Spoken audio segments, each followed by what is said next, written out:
అందుకే మన గురువు గారు అన్నారు, కడతీర్చే గురుడెప్పుడు కాసులడగడురా, ఆశలుడిగిన గురుడు అతడే దైవమురా. గురువు యొక్క హస్తం ఎప్పుడు ఇట్లే ఉంటుంది అంటాడు. ఇట్లయితే భిక్షగాడైపోయా, గురువు యొక్క హస్తం ఇదే రీతిగా ఉండాలి అని అంటాడు. స్వామి గారు సామాన్యంగా చాలా మంది ఈ ఊర్లో చూసింటారు. బొమ్మన్ స్వాముల వాళ్ళు ఈ ఊరికి ఏం చేశారు? గురువుల వాళ్ళు ఈ గ్రామానికి, సొల్లాపురానికి ఏం చేశారు? ఇది ప్రశ్న. ఈ ఊర్లో జాండా ఎందుకు చేయాలి? పని లేదా, వేరే పని లేదా? ఇంతమంది వచ్చినారు, బాగా నిద్ర వచ్చే సమయం మీద విడిచిపెట్టి ఇటుకు వచ్చినారు, పెండ్లాం పిల్లలు విడిచి ఎంతో మంది వచ్చినారు, ఇంకేం వేరే పని లేదా? ఎందుకు వచ్చినారు? ఏమో కారణం ఉంది. ఎందుకు ఆ మహాత్ముల జెండా ఎక్కించినాం కదా, ఎందుకు కారణం? ఏమో ఘనకార్యం ఇక్కడ జరిగి ఉంటుంది అనే ఆలోచన మనసులో స్ఫురిస్తుంది. ఏం చేశాడు స్వామి? నిజంగా చెప్పాలంటే ఆ మహాత్ముల యొక్క అనుగ్రహము లేక పోయి ఉంటే ఇక్కడ కూర్చున్నారు కదా ఈ ఊరి ప్రజలు, 40 సంవత్సరాల లోపుగా ఉండే వాళ్ళంతా పుట్టి ఉండేవాళ్ళు కాదేమో అనిపిస్తుంది. నిజమైన మాట ఇది. 40 సంవత్సరాల లోపు వయసు ఉండే వాళ్ళంతా ఎక్కడ పుట్టుండ్రో ఇక్కడ మాత్రం పుట్టి ఉండేవాళ్ళు కాదేమో అనిపిస్తుంది. ఎందుకంటే అటువంటి ఘన కార్యం ఇక్కడ చేశాడు మహాత్ముడు.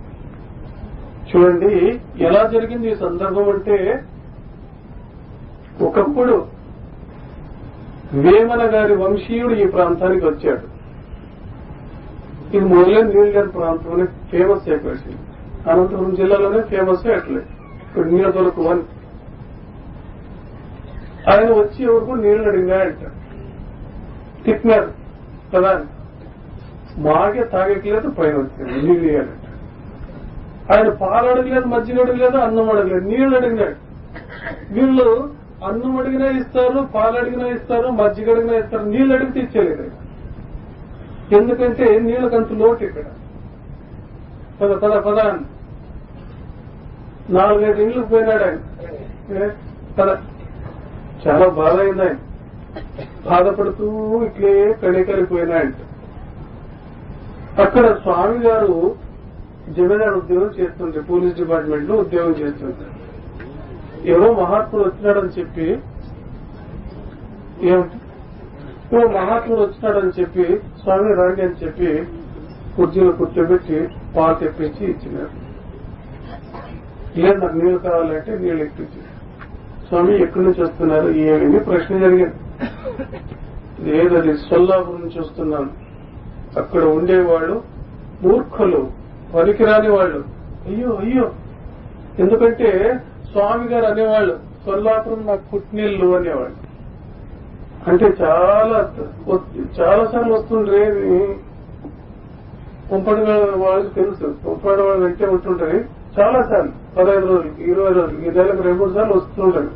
ఎవరిని అడిగితే సొల్లాపురం నాకు పుట్టినిల్లు అంటుండే స్వామి. అటువంటి సొల్లాపురం వాళ్ళు తిడతా ఉన్నాడంటే స్వామి కొంచెం బాధ అవుతుంది. ఏం స్వామి ఏం జరిగింది, ఏం కారణం?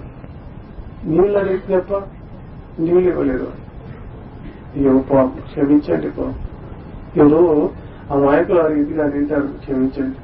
క్షమించేది లేదు. ఆ ప్రాంతానికి మారికను వదిలేసి వచ్చేసిన భస్మమైపోతుంది, ఆ ప్రాంతం అంతా నాశనం అయిపోతుంది. అయ్యో స్వామి అంత మాట అనొద్దండి, అక్కడ నా భక్తులు శిష్యులు చాలా మంది ఉన్నారు, ఈ మాట అనొద్దండి స్వామి, ఈ మాట అనొద్దు. లేదు, ఏమన్నా మనుషులది మాట వాపసు తీసుకునేది సాధ్యమయ్యలేదు. ఆ ఊరు నాశనం అయిపోవాలని చెప్పి నేను శాపం ఇచ్చి వచ్చినాను. స్వామి వాళ్ళకి ఇంకా కోపం రాకూడదు, వస్తే ఇంకా కంట్రోల్ కాదు. స్వామి దిగ్గులు లేచినారు. స్వామి చాలించండి మీ మాట, మీకు ఎదురువాక్యం నేను పలుకుతున్నాను. ఆ ప్రాంతంలో మీరు శాపమిచ్చి వచ్చారు, నేను వరమిస్తున్నాను ఆ ప్రాంతానికి. ఏ ఒక్క పిల్లవాడు కూడా చనిపోకూడదు అక్కడ. ఒకవేళ చనిపోతే ఈ శిఖ తీసేస్తాను, ఇది గడ్డం, నా గురువు యొక్క పేరును నేను స్మరించేది విడిచిపెడతాను అని చెప్పి చాలా బాధపడుతూ వచ్చేశారు ఈ ప్రాంతానికి. పెద్ద మనుషులంతా పిలిచారు. ఆ స్వామి మార్గను పంపించినాడు. ఇక్కడ కలరా వ్యాపిస్తుంది అని చెప్పారు. అంతటికే స్టార్ట్ అయిపోయింది కలరా. అక్కడ ఇక్కడ అక్కడ ఇక్కడ ప్రారంభం అయిపోయింది. పెద్ద మనుషులంతా చేర్చుకుని కంప్లీట్ సొల్లాపురంకి అంతా దిగ్బంధం చేసినాడు మహాత్ముడు. వెంట 15-20 మందిని పెట్టుకుని కంప్లీట్ గా ఈ ప్రాంతంలో అంతా అష్ట దిగ్బంధం చేసి ఏ ఒక్క పిల్లవాడు కూడా తినిపోకుండా రక్షణ చేశాడు. ఆ రక్షణ ఆ రోజు చేయకుండా ఉంటే ఆ బాధకు, ఆ రోగానికి పెద్దవాడు బలి అయిపోయేవాడు. అంటే చిన్నవాడు బతికి ఉండేవాడు కాదని అర్థం. అప్పుడు స్టార్ట్ అయింది ఈ జెండా. నా గురువు యొక్క జెండా ప్రతి సంవత్సరం ఎక్కించాలి. మీరు ఎప్పుడు మీకు తొందర లేకుండా శాశ్వతమైనటువంటి సుఖాన్ని, ఆనందాన్ని ఇచ్చేదానికి పాటుపడతామని చెప్పి ఇక్కడ కట్టకట్టించి ఈ జెండా ఎక్కించినారు. ఆ మహాత్ముడు చేసినటువంటి సహాయం మర్చిపోయేదానికి సాధ్యం కాదు. చాలా మందికి తెలీదు, కొంతమందికి అవహేళన చేయవచ్చా, ఏం జెండాను ఏం కాదు. ఆ రోజు ఆ మహాత్ముడు చెప్పినాడు, ఊరు మొత్తం అంతా కలిసి జెండా చేయాలని చెప్పాడు. వాగ్దానం. మీరంతా కలిసి చేస్తున్నారా? కొంతమంది అయినా కలిసి చేసినారు కాబట్టి ఇంత మాత్రం ఉంది. ఇంకా అంతా కలిసి చేస్తే ఎంత ఏ రీతిగా ఉంటుందో ఆలోచించేది. చూడండి, ఒక్క వేలతో ఏ పని చేసేదానికి సాధ్యం. ఈ 5 వేళ్లు కలిస్తే ఈ పూలహారాన్ని ఎత్తిపెట్టేదానికి సాధ్యం. ఏమైనా చేయొచ్చు. ఒక్క వేలతో ఏం చేయలేదు.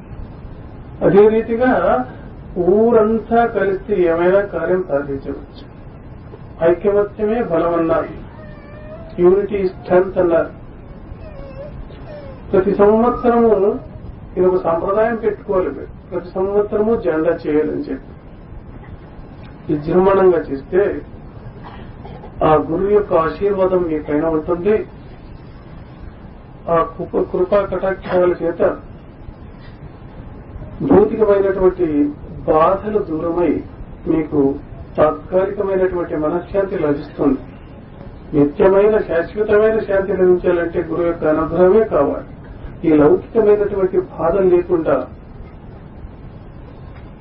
శాంతిని, సంతోషాన్ని పొందాలంటే ఆ గురువు ఏర్పాటు చేసినటువంటి పద్ధతిని ప్రతి సంవత్సరము తప్పనిసరిగా జరుపుకోవాలి.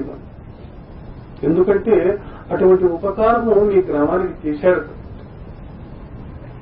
ఇంకా వేరే చోటు కూడా చేశాడు. ఈరోజు పొద్దున్నే పొంపడు గారు చెప్తూ వచ్చారు, బళ్ళారిలో ఒట్టరబండిలో ఇదే రీతిగా కలర వ్యాపించిపోయిందంట. ఇక్కడే నిమ్మగల్లో ఆదిప్ప గారిని సమాధైన విని ఉంటారు, చూసి ఉంటారు.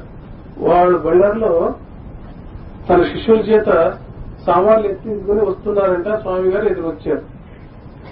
ఆదిప్ప గారు ఎప్పుడు పోతున్నారు అని ప్రశ్న వేశారు స్వామి గారు. లేదు స్వామి, అక్కడంతా కలర వచ్చింది కదా, కాబట్టి నేను సామాన్లను తీసుకుని ఆ ప్రాంతానికి పోవల్ల స్థలం మారుస్తున్నాను. ఎందుకంటే మారుస్తారు ఆ స్థలం? దివ్యమైనటువంటి శక్తి గురువు ఇచ్చినప్పుడు దాని ప్రభావం చూపించాలి అంటే అక్కడ ఉన్నటువంటి ముసల్మాన్లంతా చేరి కుమ్మక్కై అది ఎట్లా సాధ్యమవుతుంది, అట్లా ఇట్లా ప్రశ్నలు వేశారంట. అప్పుడు స్వామి గారు అన్నారంట, ఈ వడ్రబండ గడ్డ మీద ఏ ఒక్క బాలుడైనా ఈ కలరాకు లోబడి మరణిస్తే నా శిఖను తీసేస్తాను, నా గురునామ స్మరణను మానుకుంటాను, ఇది నా శపథం అని చెప్పి గట్టిగా చెప్పాడు. ముసల్మానులు పంతం పట్టి అది అంత పెద్ద జోరుగా ఉంది కలర, ఒక్కడు చనిపోవడానికి ఇంటింటికి పోయి వెతికినారంటే ఎడం చనిపోయినాడా అని. అద్భుతంగా ఆ మహాశక్తిని ఆ ప్రాంతంలో విస్తరింపజేశాడు ఆ మహాత్ముడు. ఒక్కడు కూడా చావలేదు.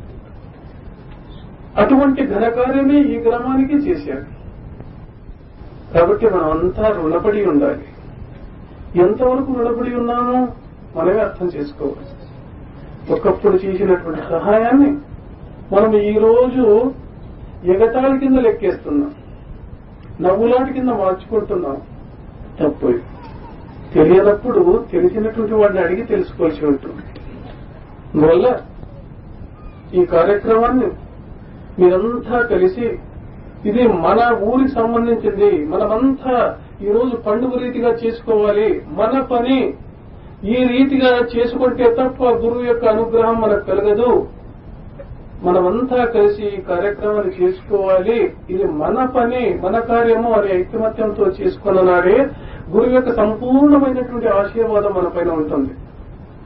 ఆ రీతిగా చేసుకునేదానికి ప్రయత్నం చేస్తారా? కొంతమంది ఇంకా చేయడం లేదనిపిస్తుంది. ఇప్పటి నుంచైనా తెలివి తెచ్చుకొని చక్కగా ఆలోచన చేసి ఈ విషయంలో మాత్రం తప్పనిసరిగా ముందంజ వేసి అందరితో కలిసిమెలిసి ప్రతి సంవత్సరము ఇది ఒక పెద్ద ఉత్సవంగా, ఇది ఒక పెద్ద పండుగగా చేసుకోండి. ఆ మహాత్మునికి ఆశీర్వాదం తప్పనిసరిగా మీ పైన ఉంటుంది. ఎందుకంటే ఎన్నోసార్లు అనేవాళ్ళు సొల్లాపురం నాకు పుట్టినీళ్ళు ఉన్నట్ల పుట్టినీళ్ళు. ఎందుకంటే ఆయన ప్రేమ, ఆయన ఆశీర్వాదము మీ పూర్వీకులు ఎక్కువ ఉన్నట్లు ఉంటుంది అనిపిస్తుంది. లేదంటే ఆ మాట రాదు, స్వామి నోట్లో ఆ మాట రాదు. పుట్టినీళ్ళు ఉన్నట్లు అంటుండేవాడు. సామాన్యంగా పుట్టినీళ్ళ పైన ప్రేమ ఎక్కువ. స్వామికి కూడా ఈ ఊరంటే ప్రేమ ఎక్కువ. ఆ ప్రేమను మీరు కాపాడుకోవాలి, అట్లా పెట్టుకోవాలి. ఇది మీ పైన ఆధారపడి ఉంటుంది.